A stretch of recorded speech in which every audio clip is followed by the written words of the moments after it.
Ce gigantesque bloc d'acier pèse plus de 160 tonnes et sa fabrication a nécessité 8 mois de travail ininterrompu. Des centaines de milliers de litres d'eau, sous une pression phénoménale, traversent chaque seconde la roue de cette turbine hydraulique. Sa réalisation est un parcours qui va du métal en fusion, coulé dans un moule, jusqu'à un fraisage d'orfèvre précis au millimètre près. Aujourd'hui, nous allons découvrir comment naissent ces géants qui éclairent des villes entières.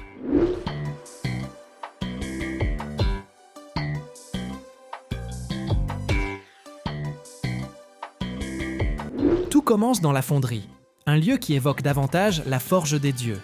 Pour créer une roue destinée aux plus grandes centrales hydroélectriques du monde, il faut faire fondre simultanément une quantité prodigieuse d'acier.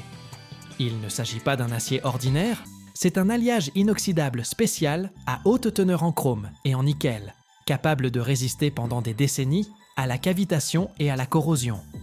Le processus de coulée constitue un moment critique. Dans un moule gigantesque, fabriqué à partir d'un mélange spécial de sable et de résine, on verse le métal liquide dont la température dépasse 1500 degrés Celsius. Imaginez la scène.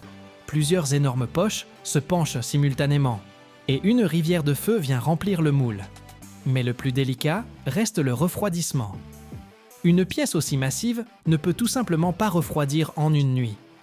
Pour éviter les fissures internes et les tensions dans le métal, la roue repose dans son moule pendant plusieurs semaines. C'est un processus lent et contrôlé, où chaque degré compte. Lorsqu'on brise enfin le moule, nous découvrons une ébauche brute et sombre, qui ne ressemble que de loin au futur chef-d'œuvre d'ingénierie.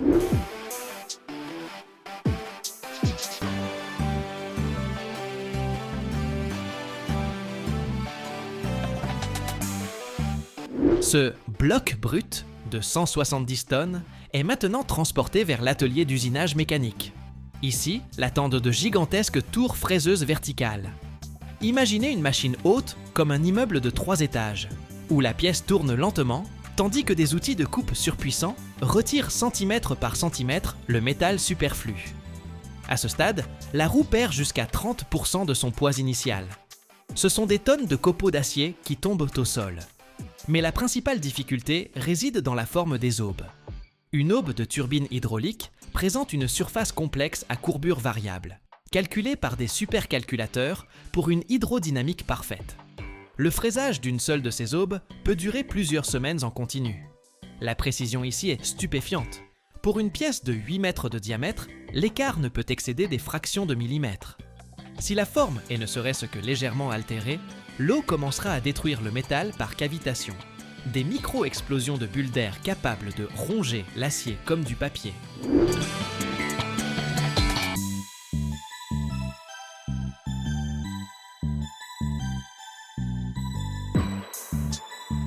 Une fois que la machine a terminé le gros œuvre, vient l'heure du travail manuel.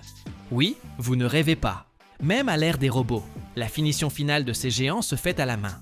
Des maîtres polisseurs, équipés de masques respiratoires et de combinaisons de protection, passent des semaines à polir la surface des aubes. Ce n'est pas une question d'esthétique. Plus la surface sera lisse, plus la résistance à l'eau sera faible, et plus le rendement de la turbine sera élevé. Une roue parfaite doit briller comme un miroir. Chaque cordon de soudure, chaque micro-fissure est minutieusement contrôlé par ultrasons et rayons X. La moindre porosité à l'intérieur de la coulée pourrait mener à la catastrophe, lorsque la roue se mettra à tourner à 75 tours par minute sous la pression d'une colonne d'eau de 200 mètres de haut. La dernière étape à l'usine, et sans doute la plus cruciale, c'est l'équilibrage. La roue pèse 150 tonnes.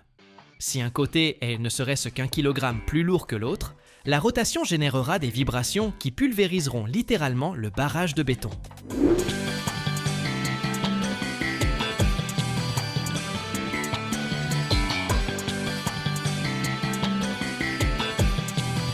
La roue est installée sur un banc spécial, où l'on vérifie son centre de gravité. C'est un travail d'une finesse inouïe. Les ingénieurs calculent où retirer encore quelques grammes de métal, ou, au contraire, ajouter des masses d'équilibrage. Une fois l'équilibrage terminé, ce géant peut se mettre à tourner littéralement d'une simple poussée de la main. C'est la magie de la physique et du calcul de précision. Lorsque ce titan d'acier quitte enfin l'atelier de polissage final, étincelant par la surface miroir de ses aubes, les ingénieurs font face à un défi qui, par sa complexité, n'a rien à envier à la fabrication elle-même. Vous pourriez penser que le plus dur est derrière eux, mais en réalité, la véritable aventure ne fait que commencer. L'acheminement de la roue mobile vers la centrale hydroélectrique est un cauchemar logistique et, en même temps, un spectacle extraordinaire. Car il s'agit d'un objet dont le diamètre atteint 10 mètres. C'est la hauteur d'un immeuble de 3 étages, couché sur le côté.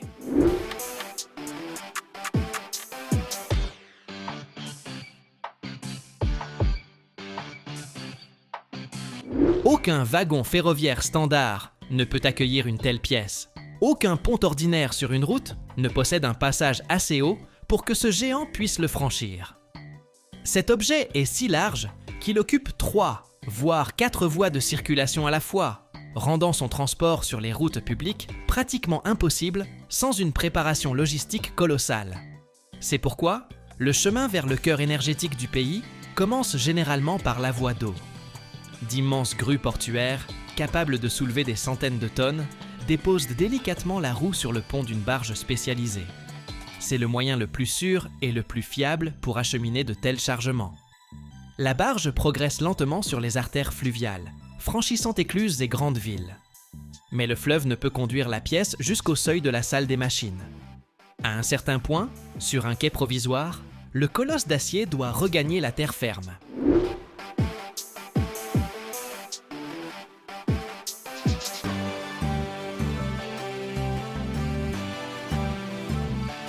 L'attend ici un transporteur modulaire multi-essieux, une merveille d'ingénierie, montée sur des centaines de roues, chacune contrôlée individuellement. Cet engin avance à l'allure d'un piéton, environ 5 km/h, et autour de lui se déploie une véritable opération spéciale. En tête du convoi marchent des équipes de monteurs. Ils démontent provisoirement les panneaux de signalisation gênant le passage, soulèvent ou carrément coupent et retirent les lignes électriques, pour éviter que la structure de 10 mètres de haut n'accroche les câbles sous haute tension.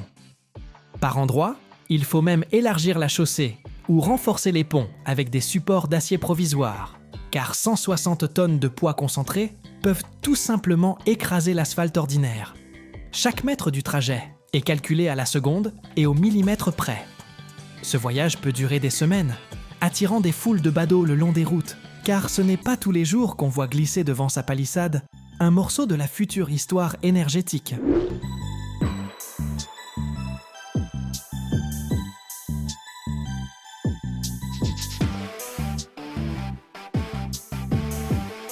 Et nous voici enfin ici, au cœur même de la centrale hydroélectrique.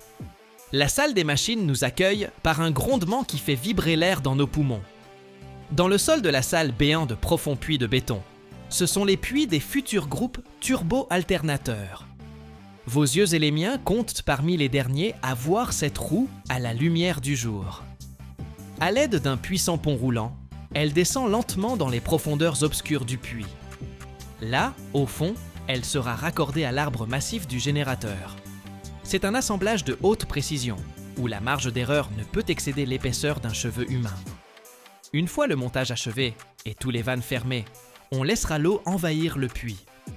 Un torrent déchaîné, tombant d'une hauteur de plus de 200 mètres, s'abattra sur ces aubes que nous avons si soigneusement polies. Et moi, je peaufine le contenu en espérant vos abonnements enthousiastes.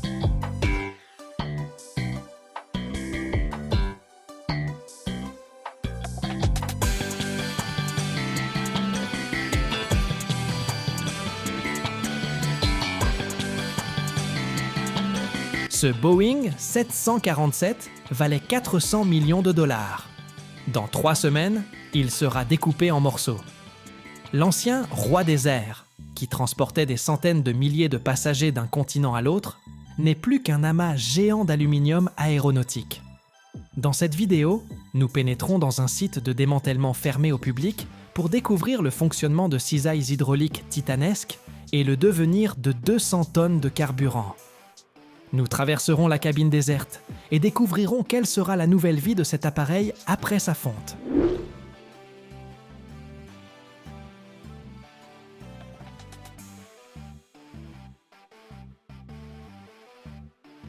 Lorsque nous longeons le fuselage, il semble éternel.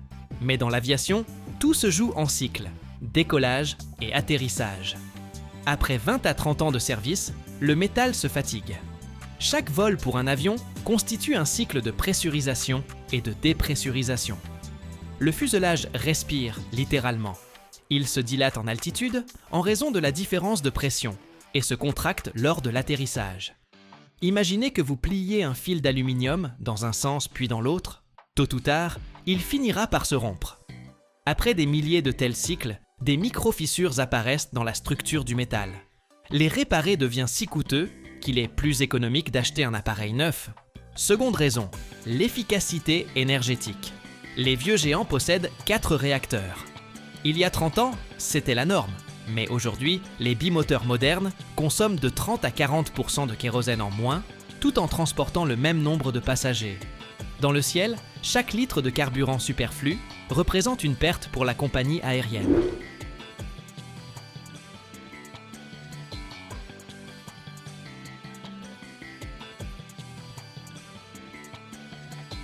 Par ailleurs, l'entretien d'un appareil ancien devient un véritable défi. Les pièces détachées ne sont plus produites et les contrôles réglementaires deviennent de plus en plus fréquents et longs. Un avion ne génère des revenus que lorsqu'il est en vol. S'il reste cloué au hangar pendant des mois, faute d'une pièce rare, son sort est scellé. Ainsi, dès que les coûts de sécurité et de carburant dépassent les profits, le géant d'acier est envoyé au recyclage. La phase de vidange de l'appareil constitue l'étape la plus dangereuse et la plus délicate avant le début du démantèlement. Lorsqu'un Boeing 747 arrive dans la zone de recyclage, ses réservoirs d'ailes et centraux peuvent encore contenir jusqu'à 200 tonnes de carburant. Ce ne sont pas de simples résidus, c'est le volume de plusieurs wagons-citernes ferroviaires. On commence par raccorder des stations de pompage mobile aux conduites de carburant. Le carburant n'est pas simplement déversé dans un seau, il est pompé à travers des vannes hermétiques pour éviter toute évaporation et la moindre étincelle. Une fois la majeure partie du kérosène extraite, débute le séchage.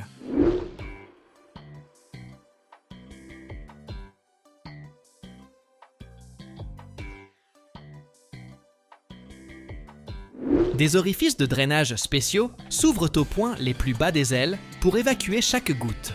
Mais même vide, un réservoir reste un piège mortel en raison des vapeurs de carburant. Le système est donc purgé au gaz inerte jusqu'à ce que les capteurs confirment une sécurité totale pour l'utilisation d'outils. Une fois l'appareil asséché, vient le tour des moteurs. Chaque réacteur de Boeing est un chef-d'œuvre technologique de plus de 4 tonnes. On ne les découpe pas simplement. Des chariots élévateurs ou des grues spéciales sont amenés jusqu'au pylône et fixent le moteur en plusieurs points. Les mécaniciens déconnectent manuellement des centaines de câbles, de conduites de carburant et de tubes hydrauliques. Les boulons de fixation, les fameux axes de sécurité, sont dévissés en dernier. Le moteur est ensuite descendu délicatement sur un berceau de transport. Fait intéressant, même si l'avion est mis au rebut, les moteurs possèdent souvent encore des milliers d'heures de vie. Ils sont soigneusement mis sous cocon et expédiés vers un entrepôt.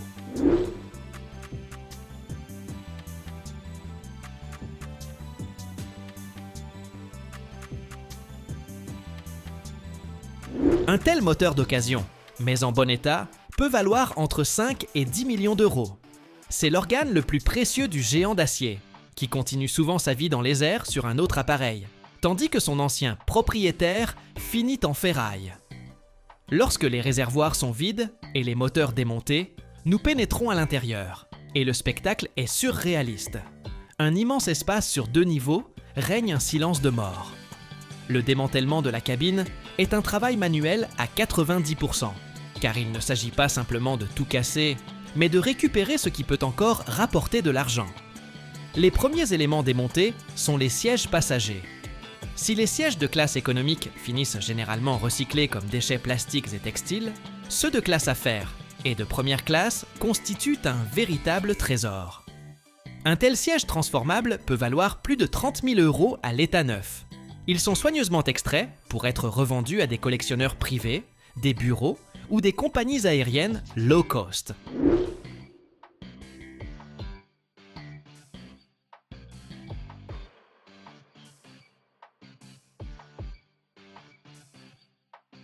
On retire ensuite les modules de cuisine et les chariots de service. Vous serez surpris d'apprendre que ces chariots en aluminium sont des articles extrêmement prisés sur le marché de l'occasion. Ils sont achetés pour décorer bars et hôtels. La suite devient plus salissante. Les ouvriers arrachent la moquette et les panneaux muraux en plastique. C'est la partie la plus difficile à recycler, car le plastique aéronautique est un composite complexe, difficilement transformable. On le trie avant de l'envoyer vers des usines spécialisées pour incinération à haute température ou enfouissement. Mais le plus précieux se cache derrière les panneaux et sous le plancher, l'avionique et le câblage en cuivre. Un Boeing 747 compte près de 250 km de fils électriques. On extrait le cuivre par kilomètres entiers, car sa valeur comme matière première secondaire est considérable. On récupère aussi les masques à oxygène, les blocs de commande d'éclairage et les systèmes de communication. Au bout d'une semaine de ce travail acharné, du somptueux appareil ne subsiste qu'un tube métallique vide percé de hublots, à travers lesquels on ne distingue plus désormais que le squelette d'aluminium nu.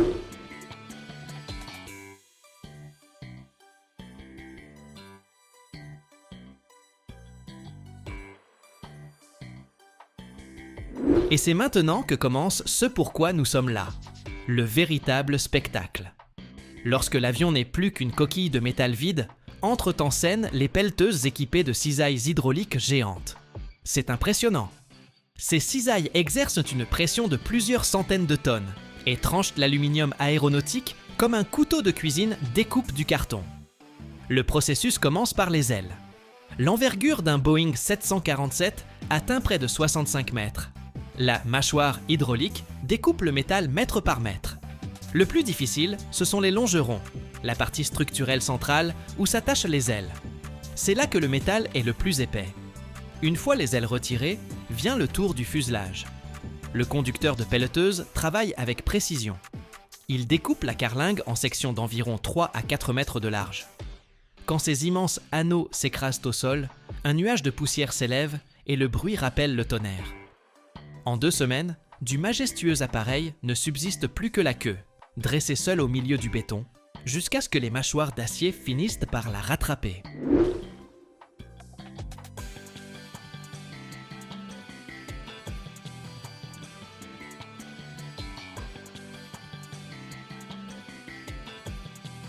Vous pensez qu'une fois les mâchoires d'acier de la pelleteuse terminées, c'est la fin de l'histoire ? En réalité, ce n'est que le début d'une métamorphose fascinante. Ce qui ressemble aujourd'hui à des monceaux chaotiques de ferraille mutilées porte, dans le langage de l'industrie, le nom de ressources stratégiques. Nous voici face à des montagnes de métal, mais il ne s'agit pas de simples déchets. C'est de l'aluminium de première qualité, la véritable aristocratie des métaux. La structure du fuselage d'un Boeing 747 repose sur des alliages d'aluminium de la série 7000. Dans l'aéronautique, on les apprécie pour leur résistance extraordinaire, comparable à celle de l'acier, mais pour un poids nettement inférieur. Ce métal possède toutefois une particularité. Sa production à partir du minerai exige une quantité colossale d'électricité. En revanche, la refonte secondaire permet d'économiser jusqu'à 95% d'énergie. Voilà pourquoi cette ferraille est si précieuse. D'immenses aimants et séparateurs commencent par isoler les boulons d'acier égarés ou les inserts en titane, puis l'aluminium pur part vers les fours de fusion. Abonnez-vous pour découvrir la suite.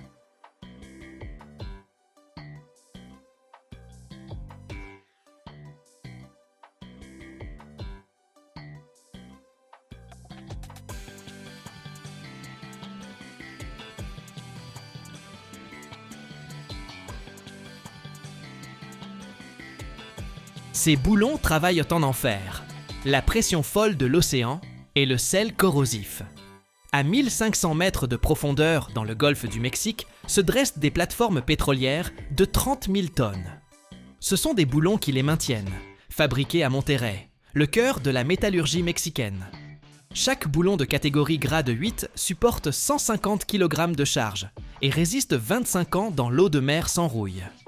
Comment l'acier mexicain soutient-il ce que d'autres ne peuvent supporter ? Aujourd'hui, je vais vous raconter comment une simple barre métallique se transforme en pièces dont dépendent des vies humaines et l'écologie de l'océan.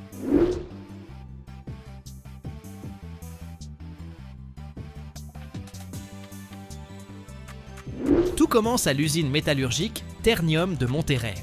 Ici, au milieu des montagnes désertiques du nord du Mexique, l'acier fond dans d'immenses fours à arc électriques à une température de 1006 degrés Celsius.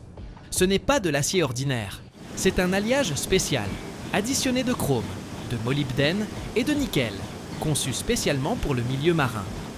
Le métal en fusion est coulé dans des moules, formant des lingots de 2 tonnes chacun. Mais ce n'est que le début d'un long processus de transformation. Les lingots passent par un laminoir, où, à une température de 1002 degrés, ils sont étirés en longues barres de 80 mm de diamètre. Les fibres du métal s'alignent le long de la barre, créant une structure orientée qui rend l'acier plus résistant dans le sens longitudinal. Ces barres arrivent ensuite dans des usines spécialisées de Nuevo León pour la fabrication de produits métalliques.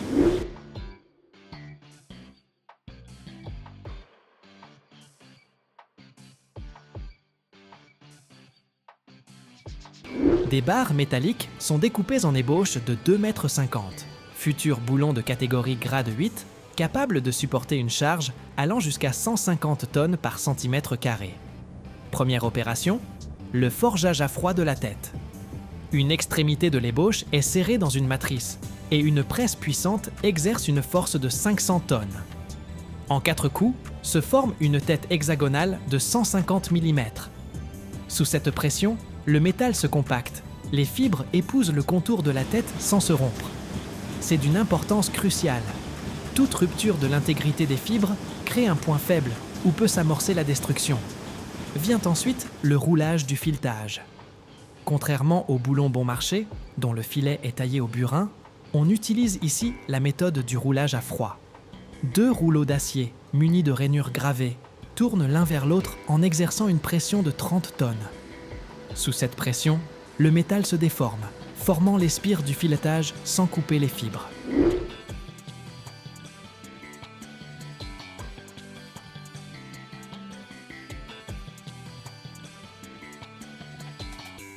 Vient maintenant l'étape la plus spectaculaire, le traitement thermique.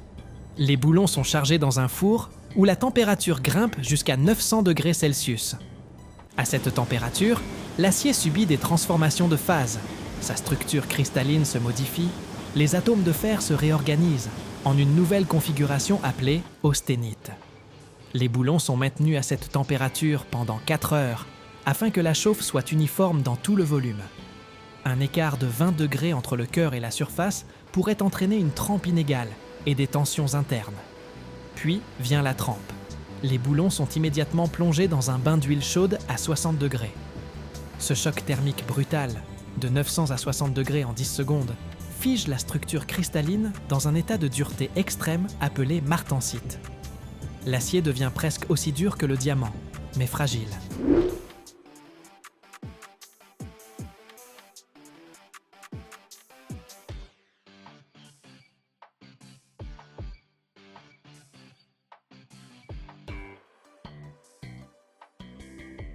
Pour éliminer la fragilité, les boulons sont de nouveau chauffés, mais cette fois à 400 degrés, puis refroidis librement pendant 8 heures. Ce processus s'appelle le revenu. Il préserve la dureté tout en ajoutant de la ténacité, la capacité à se déformer sans se rompre. La structure finale représente un équilibre parfait entre dureté et plasticité. Mais le plus difficile reste à venir. Mais d'abord, pensez à vous abonner. La protection contre la corrosion. Le golfe du Mexique figure parmi les environnements les plus agressifs de la planète. Eau salée, variation de température de -10 à +40 degrés, humidité constante, bactéries qui accélèrent la corrosion. L'acier ordinaire y rouille de part en part en 3 ans. La méthode de protection la plus répandue est la galvanisation à chaud. Les boulons sont plongés dans un bain de zinc en fusion à 450 degrés.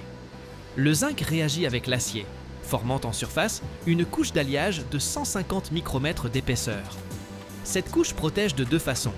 Elle crée une barrière physique pour l'acier et agit comme une anode sacrificielle à la place de l'acier.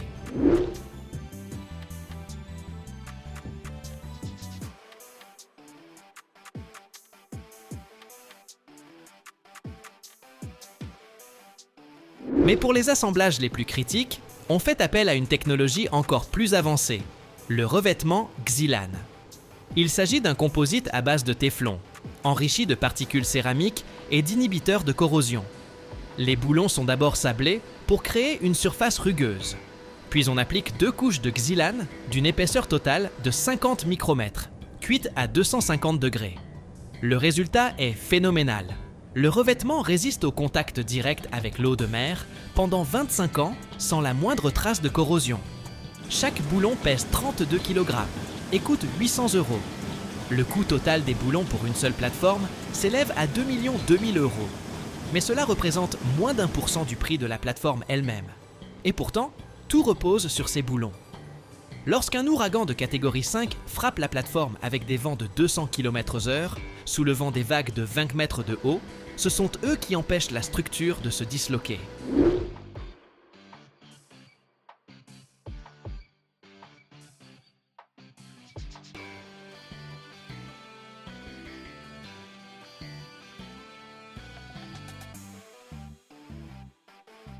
Chaque boulon subit à cet instant une charge cyclique de 40 à 90 000 kg, toutes les 8 secondes. L'industrie sidérurgique mexicaine est fière de ces boulons. Ils s'exportent vers les États-Unis, le Brésil, la Norvège, partout où l'on extrait du pétrole en mer. Vient ensuite le filetage par roulage. Contrairement aux boulons bon marché, où le filet est taillé autour, on utilise ici la méthode du roulage à froid. 2 rouleaux d'acier aux cannelures gravées tournent l'un vers l'autre, créant une pression de 30 tonnes. Sous cette pression, le métal se déforme et forme les spires du filet sans couper les fibres. Les boulons sont ensuite chargés dans un four où la température monte jusqu'à 900 degrés Celsius. À cette température, s'opèrent dans l'acier des transformations de phase. La structure cristalline se modifie, les atomes de fer se réorganisent en une nouvelle configuration appelée austénite.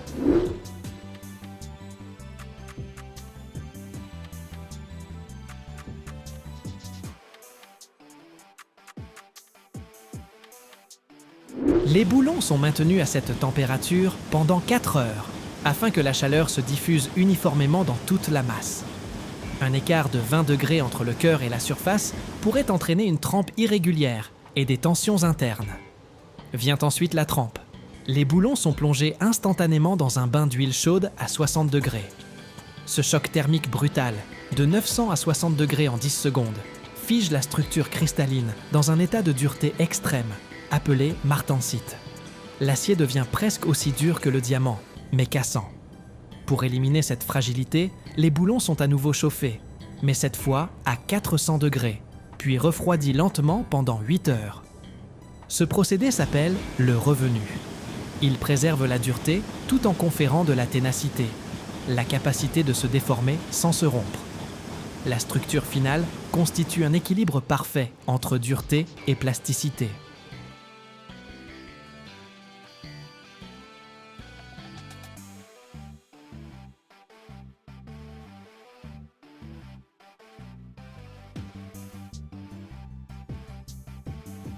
Vous voyez ce qui se dresse derrière moi? Ce n'est pas un simple pont enjambant une rivière, c'est le ruban de lumière. Nous sommes à Los Angeles, sur le nouveau viaduc de la 6e rue, et aujourd'hui, je vais vous raconter l'histoire de la façon dont l'acier brut est devenu une œuvre d'art raffinée. Vous êtes-vous déjà demandé comment de simples barres de fer se transforment en ces arches blanches parfaites qui semblent danser au-dessus de l'autoroute? J'ai parcouru des milliers de kilomètres jusqu'à des ateliers secrets où l'on dompte le métal pour vous montrer comment est né ce nouveau symbole de la Californie. C'est parti! Pour comprendre l'ampleur de ce projet, il nous a fallu quitter Los Angeles ensoleillé et aller bien au-delà. L'acier d'un tel pont ne s'achète pas dans un magasin de bricolage. Il a été préparé dans des ateliers spécialisés où se dressent des presses capables d'écraser un char sans même chauffer. Un hangar immense où flottent les odeurs d'huile brûlante et de copeaux métalliques. Là reposent les ébauches, d'énormes poutres d'acier droite, dont l'épaisseur des parois fait réfléchir aux limites de la force humaine. Le viaduc s'étend sur plus de 1066 mètres. Il franchit 18 voies ferrées, une rivière et l'autoroute 101. Le problème du Sixth Street Viaduct, c'est que l'architecte Michael Maltzahn ne voulait pas d'un pont simple. Il voulait ce que les ingénieurs appellent un cauchemar éveillé. Chacune des 10 paires d'arches n'est pas qu'une simple courbe. C'est une courbe tridimensionnelle. Comment transformer une poutrelle droite et froide en une forme parfaite et fluide?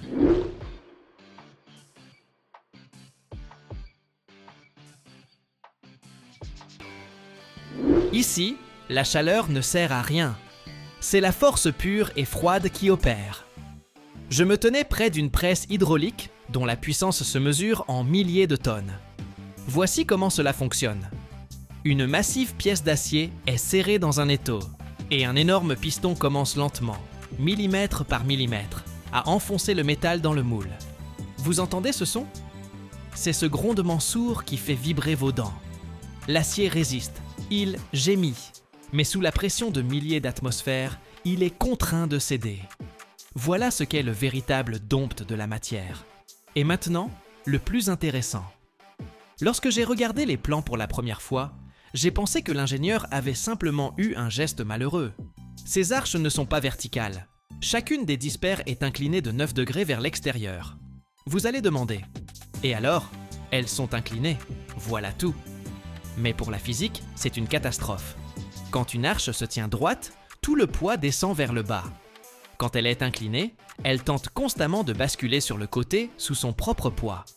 Cela crée une torsion inimaginable.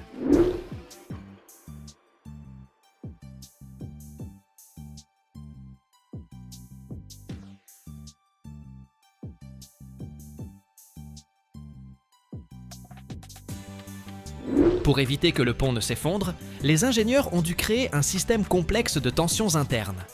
Les nervures d'acier à l'intérieur des arches sont si résistantes qu'elles se maintiennent littéralement par la seule force de leur pression interne.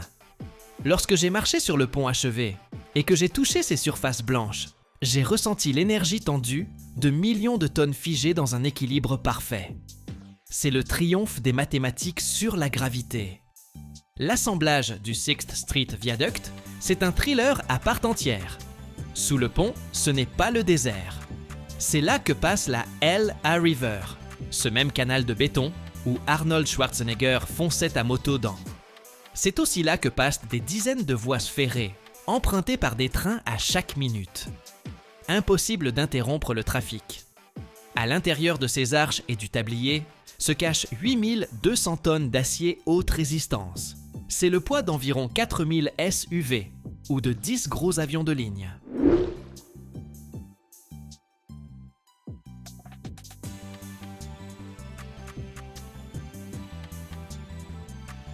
J'ai vu des images de ces segments d'acier géants installés de nuit. D'immenses grues soulevaient les nervures blanches des arches, pesant des centaines de tonnes, et les ajustaient avec une précision d'orfèvre au pilier. Une erreur d'1 centimètre aurait signifié que l'arche ne se refermerait pas au point le plus haut.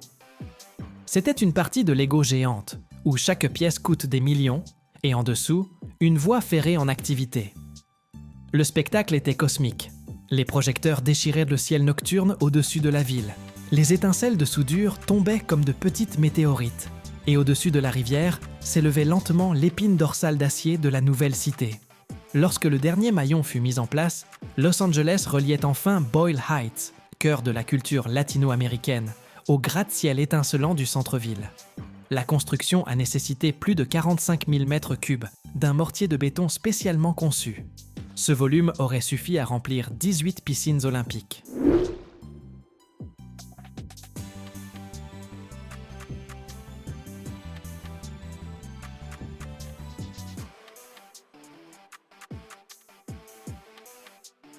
Le pont comporte 10 paires d'arches, soit 20 segments au total. Les plus hautes atteignent 18 mètres de hauteur, l'équivalent d'un immeuble de 6 étages. Mais Los Angeles se trouve en zone sismique. Le pont doit donc être non seulement élégant, mais aussi flexible. Sous sa base sont installés 32 gigantesques amortisseurs à triple pendule.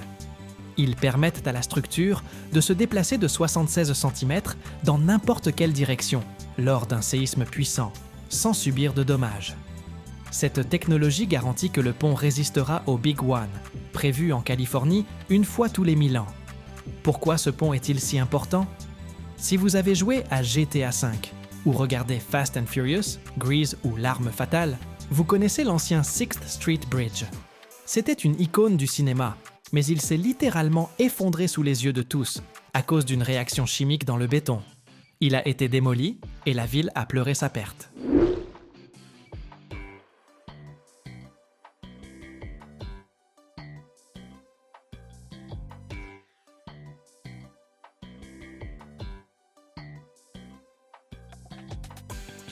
Le nouveau viaduc incarne la réponse de Los Angeles aux défis de notre époque. Il n'est pas simplement fait de béton, mais de cet acier à haute résistance dont nous avons parlé. C'est un pont phénix. Son allure futuriste évoque l'an 2050. Ses 10 arches symbolisent une étreinte reliant les différentes communautés. L'ancien Sixth Street Bridge a tenu 84 ans, avant que la maladie du béton ne commence à le ronger. Le nouveau viaduc est conçu pour durer un siècle.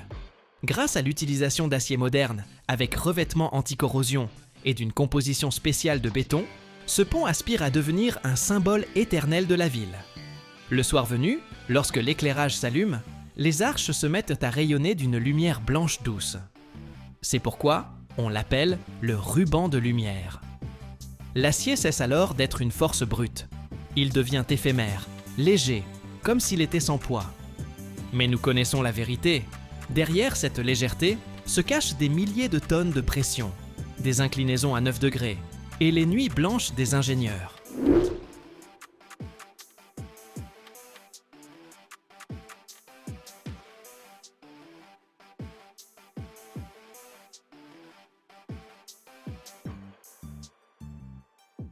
L'ensemble du projet a coûté à la ville la somme vertigineuse de 588 millions de dollars.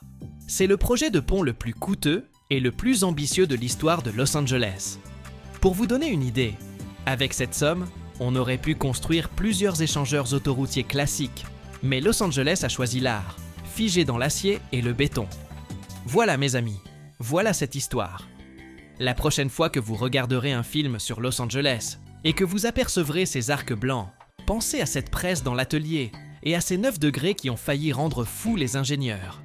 L'acier n'est pas qu'un simple matériau. C'est une volonté, figée dans le métal. Merci d'avoir été avec moi pour cette visite virtuelle. N'hésitez pas à liker, à vous abonner et dites-moi en commentaire, quel est selon vous le pont le plus impressionnant au monde? À très bientôt dans la prochaine vidéo.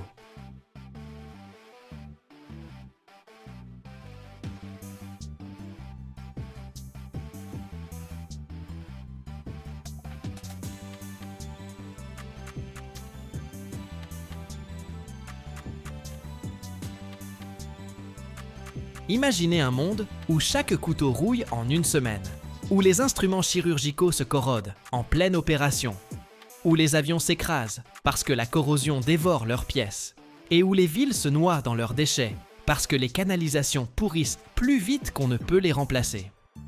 Cela ressemble à un cauchemar post-apocalyptique, et pourtant, c'est exactement à cela que ressemblerait notre monde, sans une pierre grise et terne que la plupart des gens n'ont jamais vue, et dont ils n'ont même jamais entendu parler. Le minerai de nickel, un matériau qui a fait sa révolution en silence, sans tambour ni trompette, mais qui a transformé absolument tout autour de nous. Sans lui, pas d'acier inoxydable, et donc pas de civilisation moderne.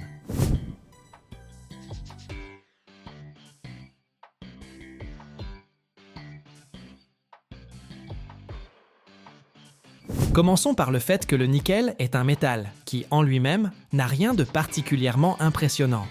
Blanc argenté avec une légère teinte jaunâtre, semblable au fer ou à l'acier ordinaire.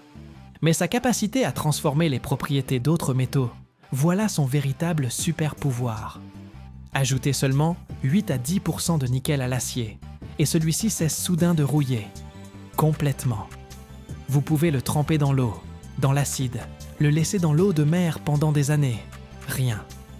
Cette propriété est tellement révolutionnaire qu'il est difficile d'en mesurer l'importance. Le minerai de nickel ressemble à une roche quelconque, verdâtre, brunâtre ou rougeâtre selon le type. Les types les plus courants sont les minerais latéritiques et les minerais sulfurés. Les latérites se forment sous les tropiques, où les pluies lessivent les roches de tout, sauf du nickel et du fer. On obtient une masse argileuse brun-rouge, rappelant la brique. Les minerais sulfurés apparaissent plus sombres, avec un éclat métallique, et contiennent souvent du cuivre en plus du nickel.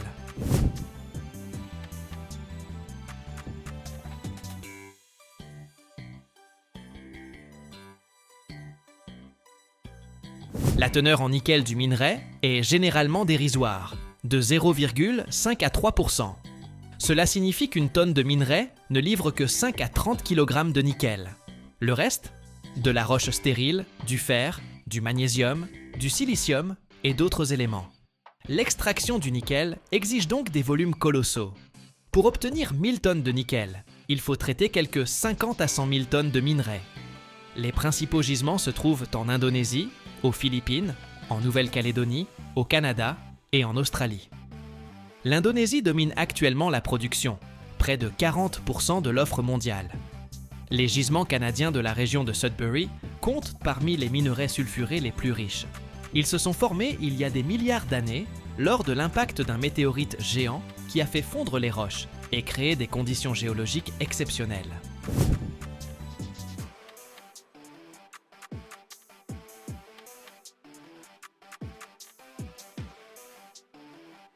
L'extraction du minerai de nickel s'effectue aussi bien dans des carrières à ciel ouvert que dans des mines souterraines.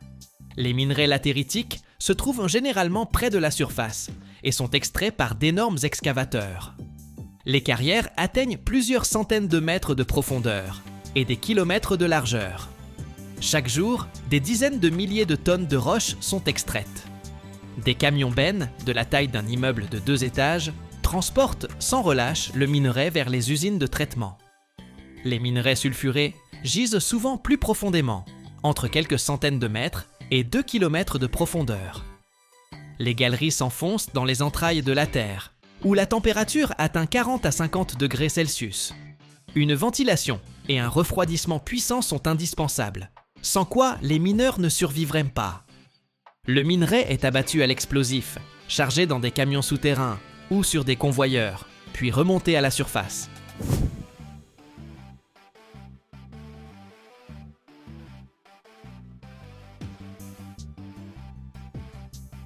Le traitement des minerais latéritiques relève de la pyrométallurgie, c'est-à-dire des procédés à haute température. Le minerai est séché, broyé puis chargé dans des fours rotatifs ou des fours électriques, où il est chauffé à des températures avoisinant 1500 degrés Celsius. À de telles températures, le nickel est réduit à partir des oxydes et s'allie au fer, formant du ferronickel, un alliage contenant de 10 à 25% de nickel. Ce ferronickel peut être directement ajouté à l'acier sans purification supplémentaire. On peut aussi recourir à l'hydrométallurgie. Le minerai est traité par de l'acide sulfurique chaud sous pression à une température de 250 degrés Celsius. Le nickel se dissout, puis on le précipite de la solution sous forme d'hydroxyde ou de carbonate, on le calcine pour obtenir de l'oxyde de nickel, que l'on réduit ensuite en métal.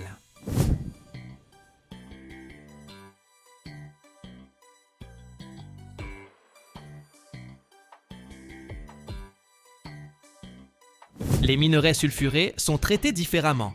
D'abord, le minerai est enrichi par flottation. On le broie en poudre fine, on le mélange avec de l'eau et des réactifs spéciaux, puis on y insuffle de l'air. Les particules de sulfure de nickel et de cuivre adhèrent aux bulles et remontent dans la mousse, tandis que la gangue stérile se dépose. Ensuite, le concentré est fondu dans des fours à 1200 ou 1300 degrés. On obtient une matte, un alliage de sulfure de nickel, de cuivre et de fer. Cette matte est soufflée à l'oxygène dans un convertisseur, oxydant et éliminant le fer et le soufre. Après plusieurs étapes de conversion, on obtient la matte de nickel, un mélange de sulfure de nickel et de cuivre avec un minimum d'impuretés. Elle est ensuite envoyée au raffinage.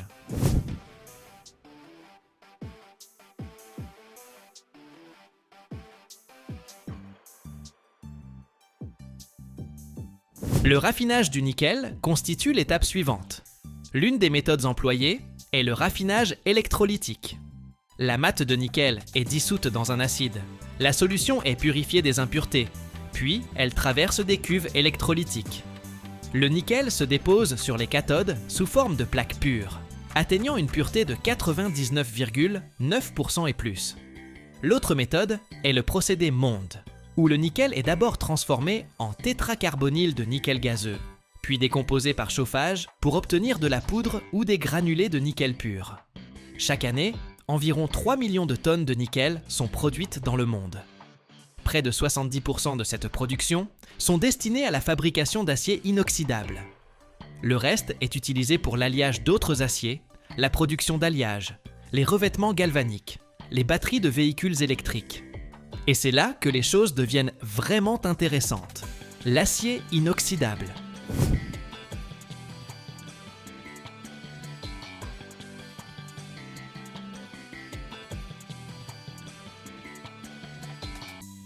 L'acier inoxydable a été inventé au début du XXe siècle, presque simultanément dans plusieurs pays.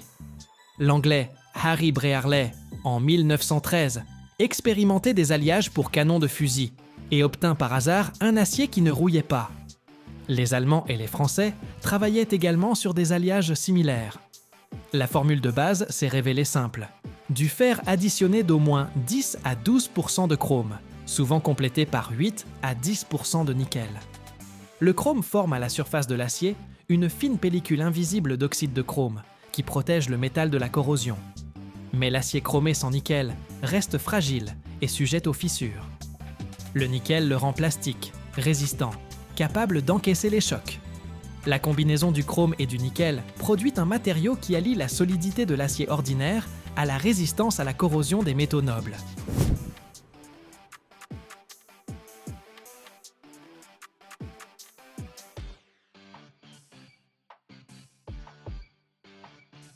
Le type d'acier inoxydable le plus populaire est l'acier austénitique de type 304, qui contient 18% de chrome et 8% de nickel. On l'utilise partout, des ustensiles de cuisine et éviers aux réacteurs chimiques et coques de navires. L'acier 316, enrichi en molybdène, résiste encore mieux aux environnements agressifs, eau de mer, acide, chlorure. On en fait des équipements pour l'industrie agroalimentaire et pharmaceutique, des implants médicaux, des pièces pour plateformes offshore. Sans l'acier inoxydable, la médecine moderne n'existerait pas. Instruments chirurgicaux, aiguilles, endoscopes, implants. Tout cela, c'est de l'acier inoxydable. Imaginez une opération avec des instruments qui rouillent, infection, contamination, décès de patients. Ou l'industrie alimentaire, avec des équipements qui se corrodent et contaminent les produits. Ou encore des usines chimiques où les réacteurs sont rongés par les acides en quelques mois.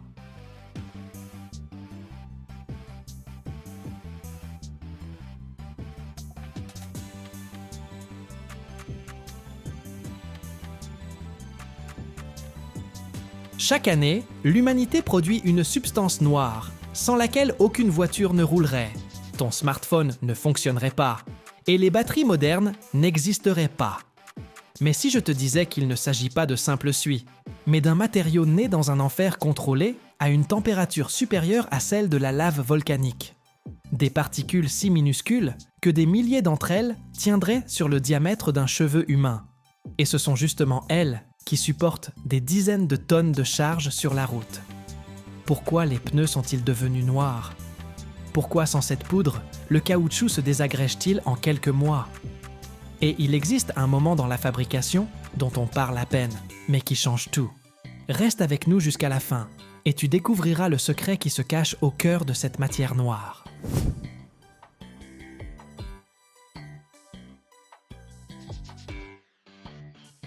Commençons par préciser que le noir de carbone n'est pas simplement la suie de la cheminée de votre grand-mère. C'est un produit high-tech, à la structure rigoureusement contrôlée, avec des particules de taille et de propriétés définies.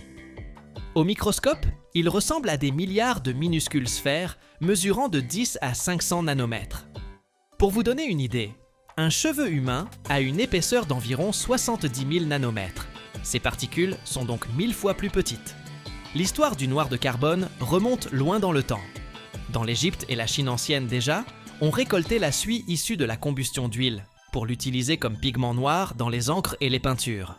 Mais la véritable révolution survient au début du XXe siècle, lorsque quelqu'un a l'idée d'ajouter de la suie au caoutchouc et découvre que le matériau devient bien plus résistant et durable.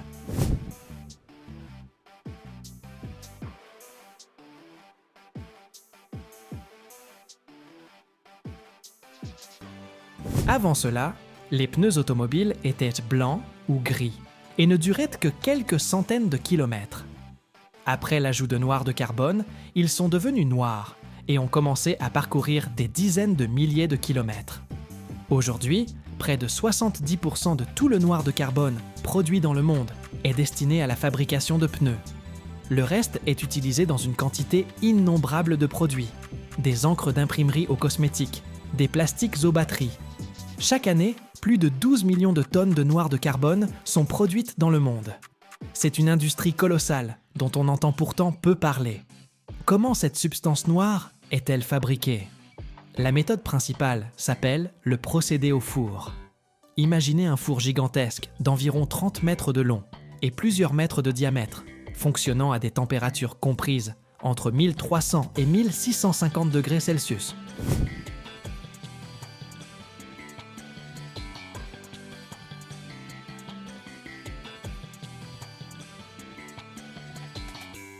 À l'intérieur se crée un enfer contrôlé, où les hydrocarbures sont littéralement déchirés, atome par atome.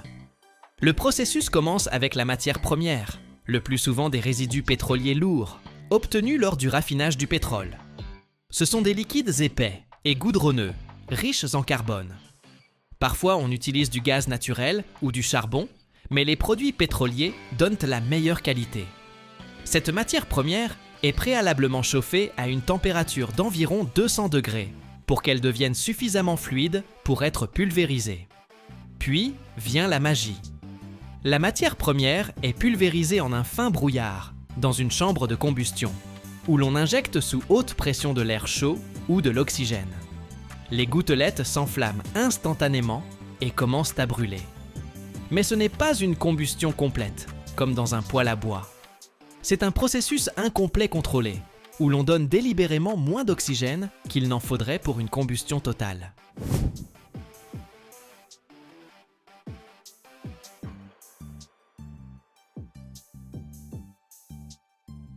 À des températures aussi extrêmes, les molécules d'hydrocarbures se décomposent. Les atomes de carbone, libérés des molécules, commencent à s'assembler entre eux, formant de minuscules germes de futures particules. Ces germes se développent en agrégeant toujours plus d'atomes de carbone. L'ensemble du processus ne dure que quelques millisecondes.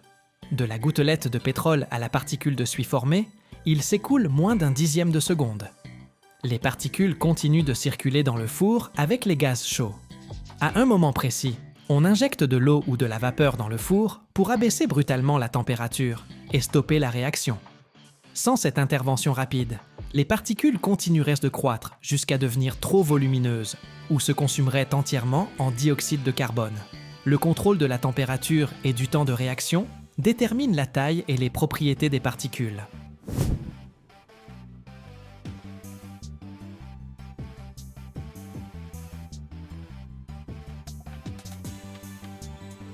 Les gaz chauds contenant des particules de noir de carbone traversent une série d'échangeurs thermiques, où ils sont refroidis à environ 200 degrés. Ce mélange passe ensuite dans un système de filtration. On utilise le plus souvent des filtres à manches, d'immenses sacs en tissu spécial, à travers lesquels le gaz circule, tandis que les particules de suie se déposent sur les parois. Périodiquement, les filtres sont secoués et la suie tombe vers le bas, où elle est collectée. Mais ce n'est pas encore le produit final. Le noir de carbone fraîchement produit contient diverses impuretés, des résidus d'hydrocarbures, de l'eau, parfois du soufre et d'autres substances. Il est envoyé pour un traitement supplémentaire. Parfois, on le granule. On le compresse en petites billes de quelques millimètres afin de faciliter son transport et son utilisation. Parfois, on le traite avec des produits chimiques pour modifier les propriétés de surface des particules.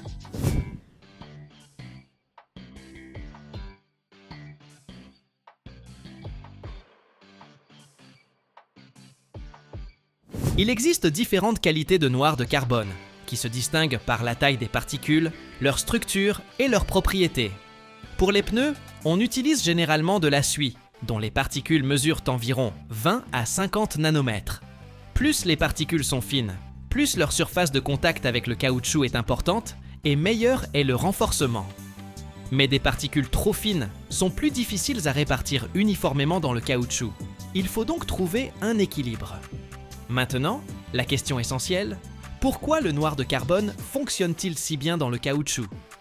Lorsqu'on mélange du caoutchouc avec de la suie et qu'on le vulcanise, les particules de carbone créent dans le caoutchouc un réseau tridimensionnel qui renforce le matériau. Prenez par exemple des spaghettis nature. Ils sont mous et se cassent facilement. Ajoutez-y maintenant une multitude de petites billes dures qui se lient aux molécules de spaghettis et entre elles. La structure devient beaucoup plus solide.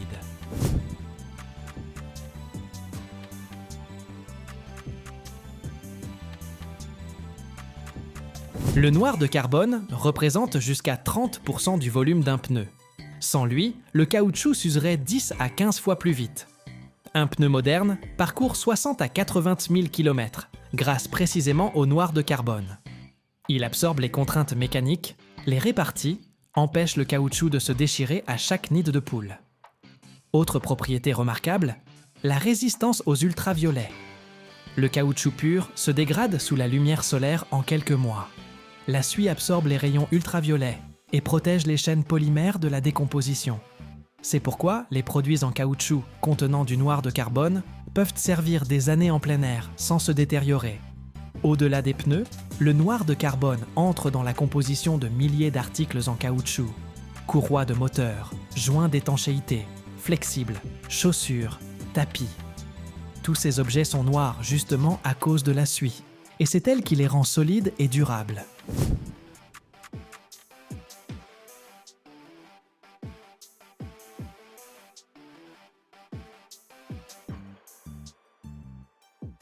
Il existe d'autres charges pour le caoutchouc, comme la silice, mais le noir de carbone est moins cher et plus efficace pour la plupart des applications. Mais les pneus ne sont pas la seule utilisation. Dans les batteries lithium-ion modernes, qui alimentent ton téléphone, ton ordinateur portable et les voitures électriques, le noir de carbone joue un rôle crucial. Il est ajouté aux électrodes comme additif conducteur. Pourquoi est-ce important? Parce que les matériaux actifs des électrodes conduisent mal l'électricité par eux-mêmes. Sans noir de carbone, la batterie ne pourrait ni se charger ni se décharger rapidement. Les particules de suie créent des chemins conducteurs dans la masse de l'électrode. Les électrons peuvent circuler rapidement à travers ce réseau, augmentant la puissance de la batterie. Et il ne faut que 2 à 5% de noir de carbone par rapport à la masse de l'électrode. Pas besoin de plus, car il ne participe pas aux réactions de stockage d'énergie. Il assure simplement le transport des électrons.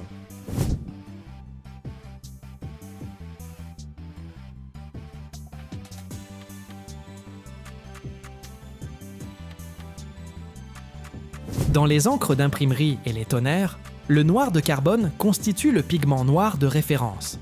Il procure un noir profond et saturé, résistant à la décoloration. Le texte d'un livre imprimé il y a 100 ans, avec du noir de fumée, reste aujourd'hui net et noir. Les pigments synthétiques n'offrent pas une telle stabilité. Dans les plastiques, le noir de carbone sert à la fois de pigment et de protection contre les ultraviolets.